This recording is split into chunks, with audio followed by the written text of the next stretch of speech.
What's up, guys? It's Graham here. So I didn't want to do this, but Shelby Church posted a video titled, "People are admitting real estate investing wasn't worth it." And wouldn't you know it, I am in the thumbnail. The majority of the video is around me, as someone who for the longest time did almost everything correctly on paper. Like, I bought years ago, I locked in low mortgage rates, and somehow, when I looked at the actual numbers, I hate to admit it, but she has a point. So today I just want to be honest, because this is the part of real estate investing that almost no one talks about. Everyone is eager to show you the purchase price, the rents, the mortgage, the appreciation, but almost no one tells you what happens afterwards. I'm talking the repairs, the vacancy, the risk, the expenses, the taxes, and the moment a good deal on paper looks like not a good deal in real life. Because at the very least, if a few of you could save some money at my expense, then by all means, maybe it's worth it. So thanks so much, and also big thank you to Kickoff for sponsoring this video, but more on that later. I'll just give you a quick recap speed run of exactly how we got here. I got my real estate license in 2008, and then after saving up my commissions for a few years, in 2011, I bought my first bank-owned foreclosure for $59,500 in San Bernardino County. Now, it was not in the best of condition, so I spent a little money fixing it up, I rented it out, and then from there, I just got hooked on this idea of buying these rundown, dilapidated houses that no one wanted to live in and turn them into something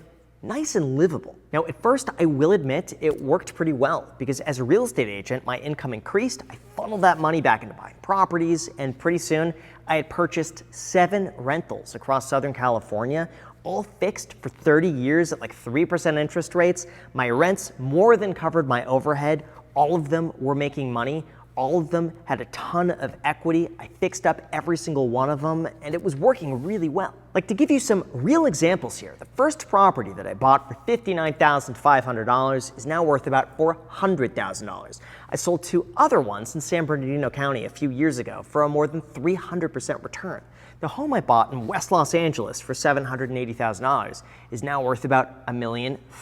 And I even sold my last home for $500,000, more than what I paid for it just 7 months ago. But here's the thing, even though I was able to get some really good deals, in hindsight, a lot of that success was due to buying in the perfect window.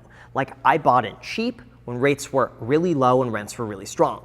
But those conditions no longer exist. And the rising market really ended up doing a lot of the heavy lifting for me, which wound up biting me in the ass. So I guess looking back, these were my biggest mistakes. And I'll start with the first one that everyone said I was doing it wrong, I didn't listen, I was too stubborn, I thought I was doing the right thing, and that would be, I never raised the rent. Look, my entire philosophy here was that I had locked in such low prices at such good rates that I didn't have to maximize every dollar possible.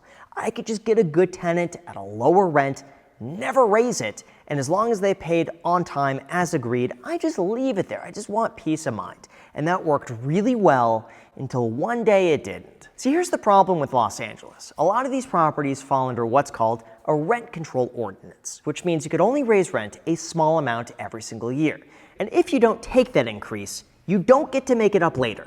Instead, any future rent increases are only based on the lower amount. And that means one missed rent increase can compound into thousands of dollars over time. And that's exactly what I fell into. For many, many years, I operated on just never raising the rents.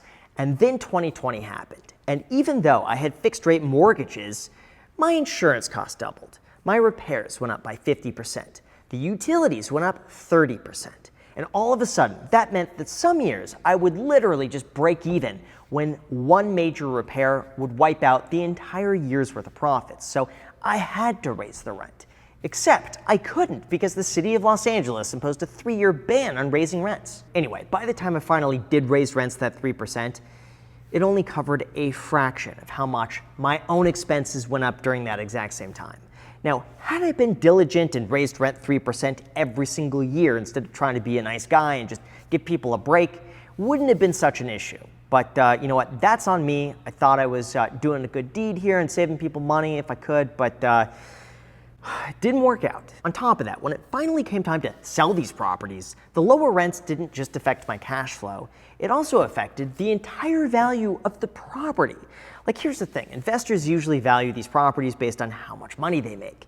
And when your rents are below market and they're capped at 3%, On paper, they're a lot less valuable, and therefore investors offer a lot less money to buy them. Again, initially, I thought this wouldn't matter at all because I never planned to sell. But things change, and by the time I listed it for sale, I wasn't just losing a few $100s a month.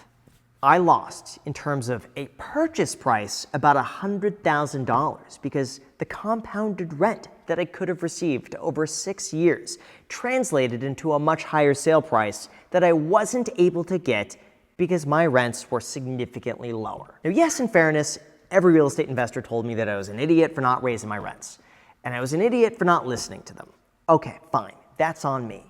But the lesson here is that being a good landlord doesn't mean you have to ignore the math, and you could still be fair, charging your tenants a reasonable rate that allows you to also be able to operate the property at the exact same time. The second, beyond not just raising the rents, we have another one that's worth discussing, and that would be non-stop repairs. Although before we go into that, I gotta say there is one more part about building wealth that almost no one talks about, and that is just how much your credit can actually affect the amount of money you're able to keep. Like, you could do everything correctly, follow the economy, and invest consistently, but if your credit causes you to pay more than necessary when you're taking out a loan, financing a car, or getting a mortgage, all that work could go completely to waste. That's why building your credit responsibly could be just as important as building a strong portfolio. And one of the ways you could do that is with our sponsor, Kickoff. For those unaware, Kickoff is a credit building tool that helps you build credit safely and easily. Here's how it works. Kickoff offers affordable monthly plans starting at just $5 that are specifically designed to help improve key credit factors,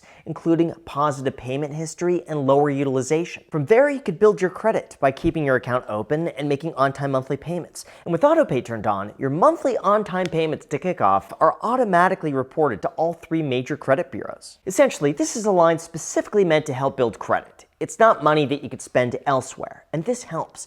In fact, Kickoff users with credit under 600 and who made on-time monthly payments increased their credit by an average of 25 points in their first month and up to 86 points after their first year. Even better, there's no credit check to apply, and you could sign up in minutes with no interest and no hidden fees. Not to mention, they're the #1 credit building app in the App Store. Look, from my own experience, building strong credit was essential in helping me qualify for a more competitive mortgage rate.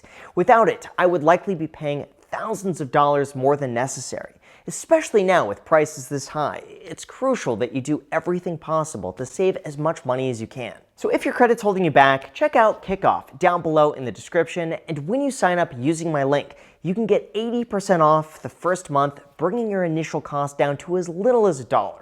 All you got to do is go to getkickoff.com/Graham to sign up today. The link is, like I said, down below in the description. Thank you so much, and now let's get back to the video. All right, so in terms of the biggest expense that very few people talk about, let's get back on the topic of repairs. Now here's the thing, everyone acknowledges that repairs exist. They say go on budget 1% for maintenance. But I don't think people truly understand exactly what that means until you've owned a property for 10 or 15 years. Because there might be several years in a row where nothing happens, nothing major, it's just minor, easy stuff. It's fine. But then there's that 1 year where just everything goes wrong. Like the roof needs to be replaced. You have a plumbing issue and they get in there and then there's more work than was ever anticipated. Or the AC goes out in the middle of August during some of the hottest times ever, and you gotta get it fixed. And the one guy who's able to fix it is like double of everyone else, and you just have to do it. Like, I'll tell you firsthand, there have been properties that I've had requiring zero maintenance for years. Everything is totally fine, and I think to myself, oh man, I lucked out with this. And then there's 1 year, you get a $20,000 expense, and then all of a sudden, the entire year's profit for that place is gone. Plus, even with a property manager, it's still work. Like, I'll never forget, a tenant complained that their ice maker stopped working, so they called the property manager. Property manager called the repair person, the plumbing company, and they fix it. And they send me the bill, and that bill is $800 to fix an ice maker on a refrigerator freezer that's maybe only worth $400. Now for $800, it's common sense. You just haul the thing away and buy a new one for $900. You get a brand new system instead of fixing the same one that's not even worth it for $800. It's common sense, right? But that's what I'm talking about. It's all these little minor things that just add up. But thankfully though, the ice maker works. makes great ice. Anyway, even if your repairs seem reasonable on the surface, I will tell you it is only a matter of time until something substantial breaks. And if you don't properly account for that in your rents, you're going to lose a lot more money than you expect. Which leads me to my next one, and that would be my annual returns. Unfortunately, this was one of my biggest blind spots, and it's something I recently had to come to terms with. When people would ask me how my real estate was performing, I would usually just point to the values. I'd look at the appreciation. I'd tell them, well, it's worth significantly more than what I paid. But as I later found out, that appreciation is worth nothing until you sell it. And again, that later wound up to bite me in the butt. Now again, even though on paper, these properties were worth significantly more than what I paid, I had a lot of equity in them. Once I backed out my repairs, the vacancy, every insurance increase, every utility bill, and every maintenance call, the actual return was only about 4 to 5% a year. And at that point, when a treasury bill pays the exact same without any of the stress, without any of the work, without any of the illiquidity, without any of the tenant risk and liability, I have to ask myself, was that actually a good investment? Even with leverage, I would have made just as much money with the most basic of index funds when you account for all the time I spent managing phone calls, notices, negotiating with contractors, dealing with random stuff, property taxes, insurances. It just wasn't worth it. I was taking on basically a part-time job, except assuming all the liability for everything that could have gone wrong. That's why I took a very expensive lesson and I started selling. Now here's the thing, if you want to sell a property and get the highest price possible, you can't just stick a sign in the front yard and call it a day.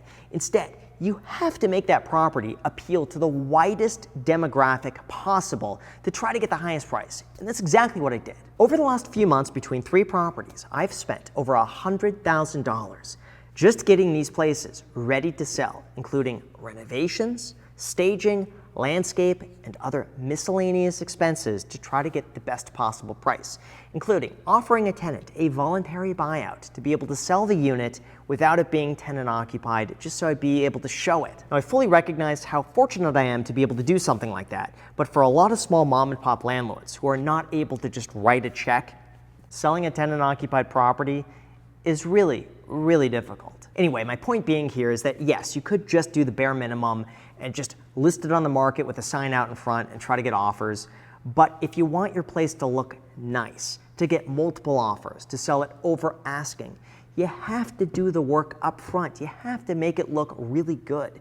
And when it's been tenant occupied for like 8 to 10 years, it's inevitable that you're going to have to renovate it and make upgrades just to appeal to people today who want something turnkey. Anyway, beyond the cost of selling, there's also another secret limitation that not enough people are talking about, and that is depreciation recapture. Basically, for those unaware, when you own a rental property, the IRS lets you depreciate the cost of the structure over 27.5 years, which could make your income look a lot lower on paper. But the catch is, when you finally sell, the IRS doesn't just forget about those deductions. Instead, they could come back as depreciation recapture taxed at 25%, meaning all those early tax deductions need to be repaid back when you sell, unless you just 1031 that into another deal and keep it going, which a lot of people do. But for anyone just exiting the real estate game like me entirely, that's a tax bill you just have to take into consideration. Not to mention, my properties were also located in California, which means I have to pay an additional 10% plus tax to the California State Franchise Tax Board on top of the federal capital gains tax. Now, don't get the wrong idea, because yes, to pay taxes to begin with, you made money. And a lot of the depreciation up front can make a significant difference on paper for people who just want to do real estate long term. But remember, depreciation is just a deferral. And in the event you sell and realize those gains, it's all going to have to be repaid back. And then last but not least, in real estate, there is the one that I like to call the hassle factor. Unfortunately, this is the one thing that never shows up in spreadsheets or projections. Anytime you buy a property, you're going to have to budget a few hours every single month to make sure everything runs smoothly, whether you like it or not. Even with a property manager, they're just the ones that get the phone call first. They're going to still run everything by you. You're going to be the one who will have to approve or look at things and just say yes or no to certain items, or be the one who is responsible if something goes wrong. But there is also a lot of passive overhead that people just don't think about, like insurance renewals, property tax bills, city inspections, permits, compliance, rent registries that have to be filed, utility notices. None of these things are catastrophic on their own, but each one of them takes up a little bit of mental energy that just chips away from anything else that you could be focusing on. And that's something that I never took into consideration until recently. Now look, I just want to be clear that this is not me complaining, but it is me showing you what it's actually like behind the scenes. When everything goes right, there is still the opportunity costs, the taxes, the repairs, and the hassle factor that just needs to be taken into consideration. I'm also not saying that real estate is a bad investment. The early properties that I bought were fantastic. I bought them at a great price with great rates. I saw a lot of appreciation, and it's even how I started this entire channel. And so for that, I wouldn't be here today. But I do think I would be doing a disservice not to show you the full picture from start to finish now that I'm almost done selling everything off. And at the end of the day, the returns I got were nowhere near as good as I expected them to be. Again, some of this was my fault. I take ownership for that. People told me to raise rents, didn't listen, but a lot was also outside of my control, with policies that were implemented without any warning whatsoever. So sometimes you just have to build in a margin to expect the unexpected. Now, I'm sure a lot of people want to know, would I still buy real estate today knowing what I know now? And my answer is probably yes, if I were buying for myself with a property that is nearby to where I live, and I had the capacity for the hassle factor that needs to be considered. Right now, that profile does not fit me. I live out of state, I don't live in those properties, and I don't have any capacity for the hassle factor. I just want to be done with it. But I do think it could be a good opportunity for someone who has it in them to do the work, live in one of the sides, rent out the other to cover a significant chunk of their cost.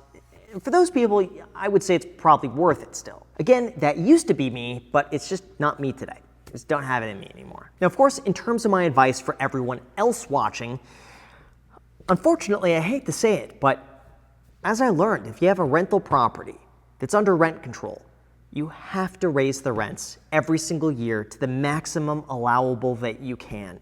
I hate saying that because it goes against what I tend to believe, but just the math says otherwise, and if you don't do it, it's gonna come to bite you later down the line. You have to. The city forces your hand to do it even if you don't want to. On top of that, you also have to budget aggressively for repairs, probably 30 to 50% more than you expect. Add that on the top line, and if it comes in under, just apply that towards the next year. And finally, you then have to factor in your opportunity cost of time.